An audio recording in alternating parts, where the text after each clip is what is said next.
Fans are not having it. This is a failure in marketing, 100%. You guys are going to produce a Indiana Fever all access video package. One coming out a day, one every other day. And you're not going to have a special package for the reason for the season, for the reason why we're all here, to the reason why you went from 4,000 people in 23 to 17,000 average attendance in 2024. You're not going to give that person a dedicated video. Indiana Fever, everywhere you look, they just continue to drop the ball. And I got to give credit where credit is due. Fans are letting them know about it. They're voicing their displeasure. Stephanie White, Indiana Fever. Indiana Fever. Everywhere you look, they just continue to drop the ball. And I got to give credit where credit is due. Fans are letting them know about it. They're voicing their displeasure. Stephanie White, Indiana Fever, getting absolutely crushed. Let's be completely honest about what just unfolded. The Indiana Fever and their head coach, Stephanie White, didn't just get outplayed. They were systematically and utterly exposed by their own superstar, Caitlin Clark herself. And believe me, the fallout that is currently ripping through this fan base is on a level we have not witnessed at any point this season. What we saw wasn't just a poor performance or a few bad plays. I've got to give some fans credit. I got to give you credit. You have not forgotten. You have not forgotten what it is the Indiana Fever did to you last year when they led everybody astray during the Caitlin Clark injury fiasco of 2025. You have not forgotten. And by the way, we haven't... To give you credit. You have not forgotten. You have not forgotten what it is the Indiana Fever did to you last year when they led everybody astray during the Caitlin Clark injury fiasco of 2025. You have not forgotten, and by the way, we haven't talked about this. I just thought about this right now, right here. Remember the Angel Reese fiasco where the Indiana Fever fans, the Caitlin Clark fans, were a bunch of racists? The Indiana Fever never did defend their fan base. They didn't. They did not come out and immediately try to shoot that down. Nothing. Instead, they gave some benign bullshit statement. And we're doing an investigation, blah, blah, blah. Never came back and apologized to fans for looking into I mean, they bought right in. They bought right into the narrative. Real quick, fast, and in a hurry. Understand who still runs this organization. Plain and simple. You got radicals running the organization. I'm just being real here.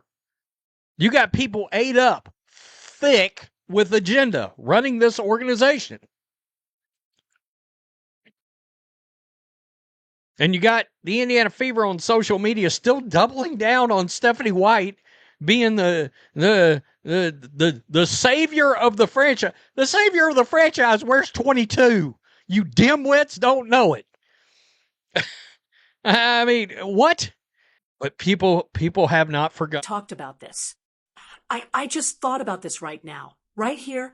Remember the Angel Reese fiasco where the Indiana Fever fans, the Caitlin Clark fans, were a bunch of racists. The Indiana Fever never did defend their fan base. They did not come out and immediately try to shoot that down. Nothing. Instead, they gave some benign __ statement. And we're doing an investigation. Blah, blah, blah. Never came back and apologized to fans for looking into they bought right into the narrative real quick, fast, and in a hurry understand who still runs this organization plain. And simple, you got radicals running the organization. I'm just being real here. You got people ate up thick with agenda running this organization. And you got the Indiana Fever on social media still doubling down on Stephanie White being the savior of the the savior of the franchise. Where's 22? You dimwits don't know it. I mean, what? But people have not forgotten. They have not forgiven. What happened was a mirror being held up directly in the face of an entire organization that has by all accounts been making one questionable decision after another for months on end.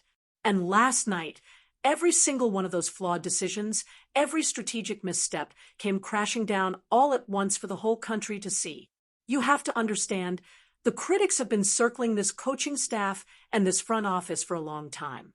But last night, the team's performance handed them every single piece of ammunition they could have ever possibly needed to make their case. And then you got this, wow. And here's what makes this particular moment hit so much differently than just a regular loss. This wasn't some kind of surprise ambush by a championship caliber elite opponent that nobody saw coming. No, this was the kind of deeply flawed performance that this Indiana Fever post this on their social media. Quote, I take great pride in representing this franchise in a positive way. As training camp comes to a close, our sights are set on the regular season. We look at head coach Stephanie White's journey. Fudge me to tears. Mother fudge me. I'm trying to clean it up. Trying to clean it up a little bit for y'all. Oh, the rage bait. Oh. Woo-wee! Y'all did not miss on this post at all. Right here. Yeah. Oh, God. Oh, God.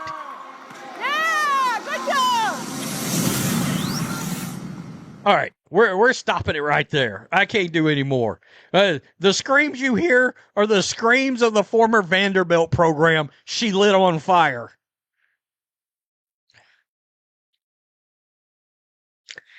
Venom. My boy Venom. Read the room, admin. I mean, seriously. Just keep doubling down with this bullshit. My boy CDS, you're a bunch of idiots. My boy Carlos Garcia just couldn't even. We're laughing at you and we're also nauseated all at the same time. Please have a professional doing video PR, as this is not how you present content. Oh, wow. They are really picking a head coach over their fans and stars. Lynn Dunn, mentored Sides and White. Shit, God, Christy Sides, I'm so sorry. I really am. Oh, the whole organization is a nepotism mess. We will see if White had people watching from home genuinely questioning whether this team is actually making any forward progress at all, or if it's quietly, slowly falling apart from the inside out. The three people that they are marketing this team around, Raven Johnson, the draft pick, Kelsey Mitchell, she got an episode. And this latest episode, Stephanie White gets her own episode. Fans are not having it. This is a failure in marketing 100%. When your franchise player is universally considered the most must-watch transcendent talent in the entire league right now, and the team supposedly built around her looks this utterly lost, this completely disorganized, and this thoroughly outclassed, there is only one question that every single person watching has to be asking themselves. Is Stephanie White really the right coach to unlock the full potential of what Caitlin Clark is truly capable of achieving? Or is this organization actively, whether intentionally or not, standing in the way of its own generational superstar? Because when you sit down and critically watch the way this team operates on the court, the strange and confusing rotations, the way their entire game plan seems to shatter the second things get physical and competitive, it eventually stops looking like a simple development problem or growing pains. It starts looking like a fundamental philosophical mismatch between the coach standing on the sideline and the very player she is supposed to be building everything around. This isn't a new concern. Dedicated fans have been raising this exact issue all off-season, and what happened last night did absolutely nothing to quiet those increasingly loud voices. So, let's break down exactly why this one performance has the entire Indiana Fever fan base questioning everything they thought they knew about this team's direction, and more importantly, why that intense frustration is complete. That they are marketing this team around. Raven Johnson, the draft pick, Kelsey Mitchell, she got an episode, and this latest episode, Stephanie White gets her own episode. Fans are not having it. This is a failure in marketing, 100%. You guys are going to produce a Indiana Fever all access video package. One coming out a day, one every other day. And you're not going to have a special package for the reason for the season, for the reason why we're all here, to the reason why you went from 4,000 people in 23 to 17,000 average attendance in 2024. You're not going to give that person a dedicated video. Indiana Fever, everywhere you look, they just continue to drop the ball. And I got to give credit where credit is due. Fans are letting them know about it. They're voicing their displeasure. Stephanie White, Indiana Fever, getting and 100% earned. Because you have to understand this conversation goes so much deeper than just one rough night on the basketball court. This isn't about box scores or a single loss in the standings. We are talking about a fan base that has been paying incredibly close attention, doing their homework, and keeping score all season long on every move this front office makes. These are the very people who bought the season tickets, who flooded stores to buy the jerseys, and who have invested everything they have emotionally into this franchise because they truly believe in what Caitlin Clark represents for the future of the sport. And what they received in return last night was a performance that felt like nothing short of a slap in the face. It was a night where the Fever ran completely out of on-court answers and the front office ran completely out of excuses. I need you to drop everything you are thinking in the comments right now, because this is where the discussion is about to get very, very heated. This is precisely the point where this entire conversation takes a sharp turn into territory that I don't think a lot of people were truly ready for. Because you see, the raw frustration being expressed by these fans isn't just about the game of basketball anymore. It's not just about wins and losses.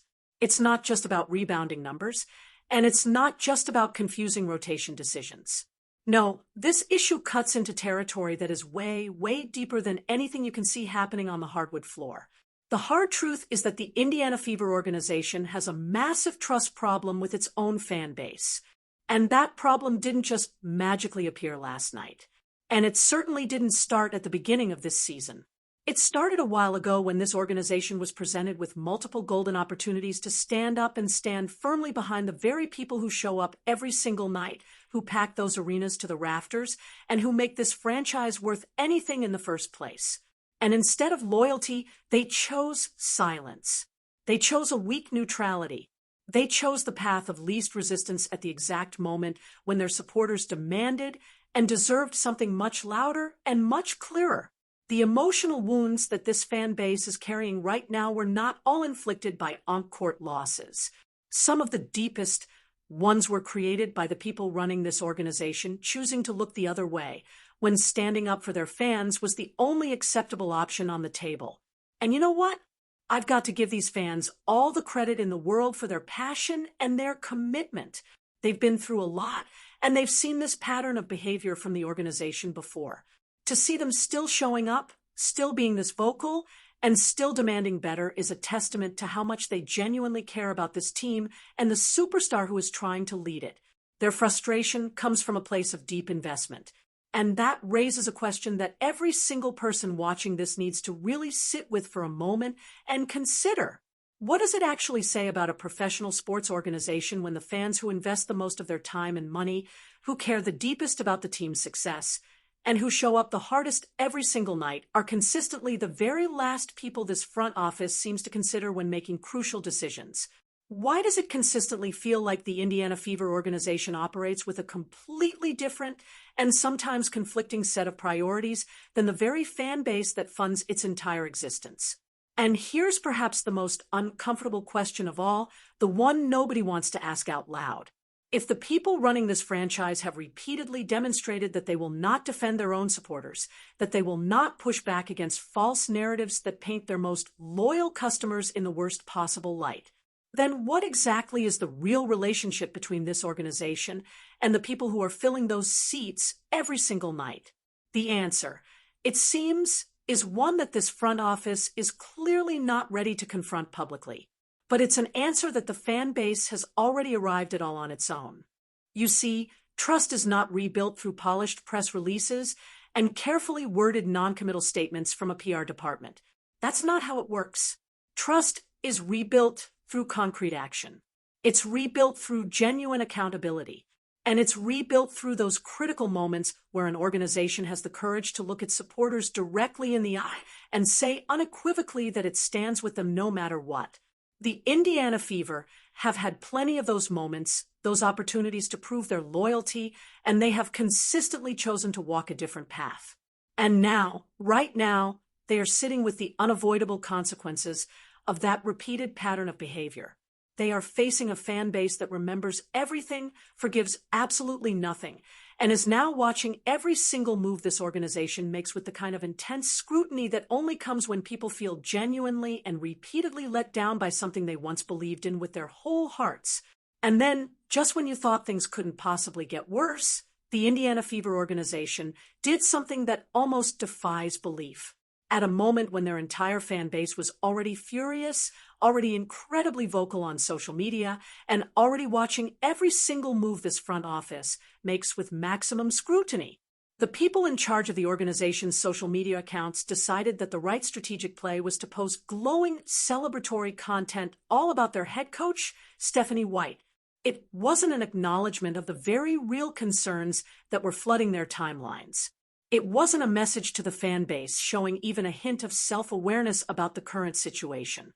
No, it was a full-on promotional piece treating the head coach as if she is the untouchable crown jewel of this franchise, completely disconnected from the reality of the moment. And the reaction from the people who actually saw that post, it was immediate. It was visceral, and it was completely and totally understandable. You see, there is being tone deaf, and then there is whatever this was. This was an organization actively pouring gasoline on a raging fire that they themselves had started, and then having the audacity to act completely surprised when the flames just got bigger and hotter. And then after all that, you got this. The organization just kept posting, doubling down on their praise, as if the volcano of fan anger wasn't erupting right in front of them. Wow. Just wow.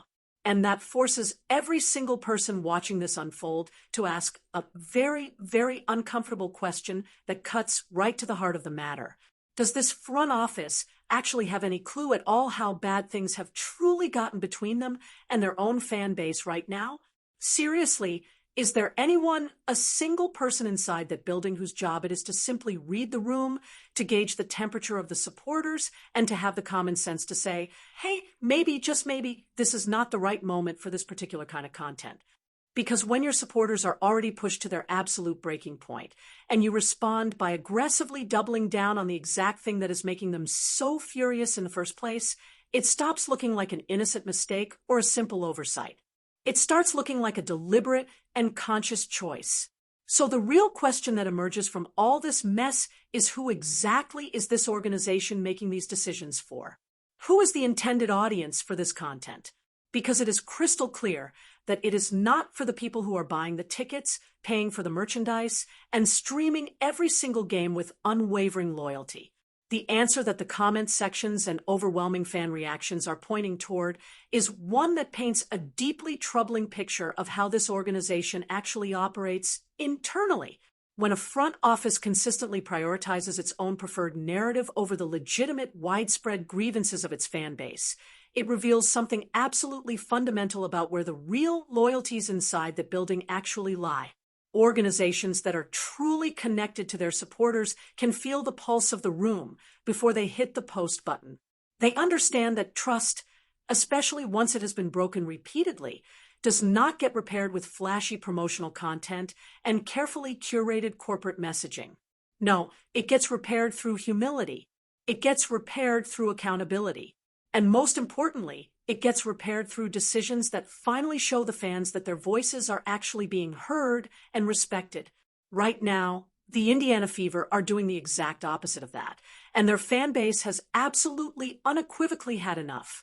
And if you mistakenly thought that the on-court problems and the shockingly tone-deaf social media decisions were the full extent of this organization's disconnect from its own supporters, you need to think again, because the Indiana Fever just handed their fan base yet another powerful reason to question everything that is happening inside that building. And this time it has absolutely nothing to do with rebounds or rotations. It has everything to do with how this organization chooses to market itself, and more importantly, who they choose to center that marketing around. So get this. The Fever rolled out a brand new content series, one that was clearly designed to build excitement and forge a deeper connection with fans heading into the new season. And when those fans took a look at who was actually getting the spotlight, who was receiving the dedicated feature treatment, and who was being positioned as the public face of this franchise's major promotional push, the reaction was nothing short of explosive. Because the one person, the single individual who single-handedly transformed this organization from a league afterthought into a national phenomenon, the one player responsible for every single sold-out arena, every new eyeball on the league, and every massive surge in merchandise revenue, was conspicuously and utterly, inexplicably absent from the top of that priority list. And that reality raises a question that is genuinely difficult to wrap your head around if you are looking at this situation with any kind of logic from the outside. How in the world does a professional marketing department inside a major sports franchise fail to identify its own single most valuable asset as the absolute centerpiece of its entire content strategy? How do you possibly build a major promotional series that is meant to generate excitement for your fan base and then proceed to bury the one name that your entire fan base showed up for in the first place? Is this just a catastrophic failure of basic strategic thinking? Or does it go even deeper than that? Does it perhaps reflect something far more troubling about how this organization actually views the very player who single-handedly saved this franchise from total irrelevance, and what her role is supposed to be in the public story they are desperately trying to tell? The answer that many fans are now landing on is both remarkably simple and incredibly damning. When a sports organization consistently chooses to sideline its biggest, most transformative star in its own promotional materials while simultaneously elevating other names and faces above her, it sends a crystal clear signal about the internal priorities of that franchise. Regardless of what anyone inside that building might say publicly, marketing is never accidental. These content strategies are deliberate choices made by professionals who are supposed to understand their target audience better than anyone else. And when those choices repeatedly seem to minimize and downplay the very person who brought that audience through the door, it ceases to be a simple oversight and starts to look like an intentional pattern. The fan base that was built around Caitlin Clark did not show up for the Indiana Fever organization. They showed up for her. And the fact that the Indiana Fever organization continues to act as if that is not the fundamental, unchangeable reality of their entire situation right now is exactly why the trust between this franchise and its supporters just keeps eroding day after frustrating day. The Indiana Fever are standing at a critical crossroads right now, and every single decision they make from this point forward is going to be scrutinized, and it is going to be remembered. The fan base, you see, is not going anywhere because Caitlin Clark is not going anywhere. But you have to understand that patience has a limit, and this organization has been testing that limit relentlessly, almost daring their supporters to break. If the front office does not wake up to reality, if they do not course correct immediately, and if they do not start making decisions that actually reflect the monumental moment they are in, they will go down in history as having squandered the single greatest gift any struggling franchise has ever been handed. You don't get a second chance with a player like this. You do not get Caitlin Clark twice. And you need to make sure to hit that subscribe button right now, because believe me when I tell you, we are just getting started on T.